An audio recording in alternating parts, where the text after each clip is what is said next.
మంత్రాల పకీరు చెప్పే మాయ మంత్రం కథ కదే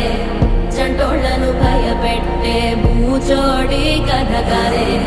తాత ముత్తాతమ్మల భూతాల కథ కదే విక్రమాదిత్యుడు చెప్పిన వేదాళుడి కథ కదే దీపము నుండి దెయ్యం వచ్చే అల్లావుద్దీన్ కథ కాదే ఇది ముడత చర్మం ముసలి చెప్పే కథ